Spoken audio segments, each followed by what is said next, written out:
आंखें बंद करें और तसव्वुर करें कि आप एक ऐसी दुनिया में जाग रहे हैं जहां ना बिजली है, ना जदीद जिंदगी। हुआ पहले ही गर्म है। गीली मिट्टी और दरिया के पानी की खुशबू आपकी सांसों में भर जाती है और कहीं दूर एक दरिया की मुसलसल बहती हुई आवाज सुनाई देती है। एक ऐसा दरिया जो सब कुछ कंट्रोल करता है।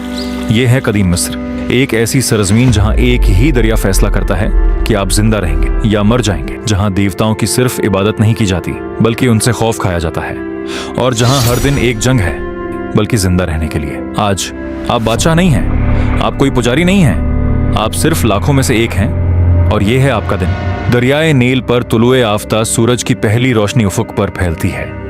आप अपने मिट्टी के घर से बाहर कदम रखते हैं। आपके नंगे पांव ठंडी खाक आलूद जमीन को महसूस करते हैं। आसमान आहिस्ता आहिस्ता गहरे नीले से फिर सुनहरी रंग में बदल जाता है। आपके सामने नील दरिया फैला हुआ है। आपके अर्ध गर्द गांव जागना शुरू हो जाता है। पत्थरों पर इनाज पैसने की आवाज आ रही है। दरिया जाग उठता है। सुबह होते ही नील खामोश नहीं रहता। लकड़ी की किश्तियां पानी पर चलने लगती हैं। आप देखते हैं कि माही गिर अपने जाल दरिया में फेंकते हैं। पानी की छींटें फजा में गूंजती हैं। कुछ लोग तलपिया और नील पर्च पकड़ रहे हैं, जिनकी चमकती हुई जल्द सूरज की रोशनी में दमक रही है। दूसरे लोग इनाज, तेल के बर्तन और सब्जियां लेकर सफर कर रहे हैं। ये मिस्र की शाहराह है, ये उसकी जिंदगी है। आप महसूस करते हैं कि सूरज ऊपर आ रहा है। ठंडी हुआ अब गर्म होने लगी है। आज बहुत गर्मी होगी, बहुत ज्यादा। खेतों में मेहनत। आप खेतों की तरफ बढ़ते हैं। जमीन नर्म और स्याह है। आप झुककर एक सादा लकड़ी का औजार पकड़ते हैं। काम शुरू होता है। आप सूरज की रोशनी में गंदम काटते हैं। कमर झुकी हुई, हाथ सख्त, पसीना बहता हुआ। अगर नील कम बहे तो आप भूखे मर जाएंगे, अगर ज्यादा बहे तो आपका घर बह जाएगा। सूरज अब ईंन सर के ऊपर है। गर्मी नाकाबिल बर्दाश्त है। ये आपके जिस्म पर वजन की तरह दबाव डाल रही है। खाने का वक्त हो गया है। आप अपना सादा खाना निकालते हैं। आप उसे बियर में डुबोते हैं। सब खामोशी से खा रहे हैं। देवता और खौफ आराम करते हुए आपकी नजर दूर एक मंदिर पर पड़ती है। अंदर पुजारी मसरूफ हैं। वो देवताओं के मुजस्मे धोते हैं, उन्हें लिबास पहनाते हैं, उन्हें खाना पेश करते हैं और दुआएं करते हैं, क्योंकि अगर देवताओं की खिदमत ना हो तो सब कुछ खत्म हो जाता है। नील बहना बंद हो जाएगा। सूरज तुलुआ नहीं होगा।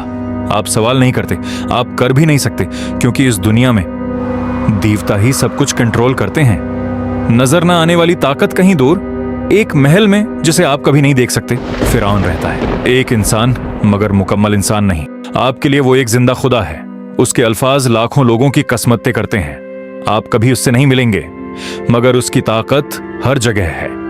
मंदिरों में, टेक्स में और उन अजीम इमारतों में जो सहरा में खड़ी हो रही हैं। आप इस अजीम निजाम का एक छोटा सा हिस्सा हैं।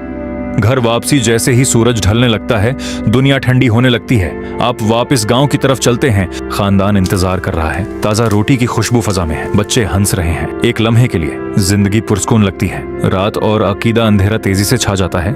कोई रोशनी नहीं, सिर्फ आसमान पर सितारे। आप अपने खानदान के साथ बैठे हैं, कहानियां सुनाते हुए, देवताओं की, आखिरत की, मौत के बाद की जिंदगी की। आप यकीन रखते हैं कि एक दिन आपके दिल का वजन क्या जाएगा। अगर वो साफ हुआ तो आप हमेशा जिंदा रहेंगे, अगर नहीं तो सब कुछ खत्म हो जाएगा। इसीलिए आप कोशिश करते हैं अच्छा जीने की, बचने की, यकीन रखने की, और उसी तरह आपका दिन खत्म हो जाता है। कल फिर यही होगा और उसके बाद भी। हजारों साल तक कदीम मिस्र में जिंदगी उसी तरह चलती रही। नील जिंदगी देता रहा, लोग बर्दाश्त करते रहे, देवता देखते रहे। यह सिर्फ एक तहजीब नहीं थी, यह एक तर्ज जिंदगी था जो बका यकीन और एक दरिया की ताकत पर कायम था। और 3000 साल बाद भी उसकी कहानी बह रही है, बिल्कुल नील की तरह।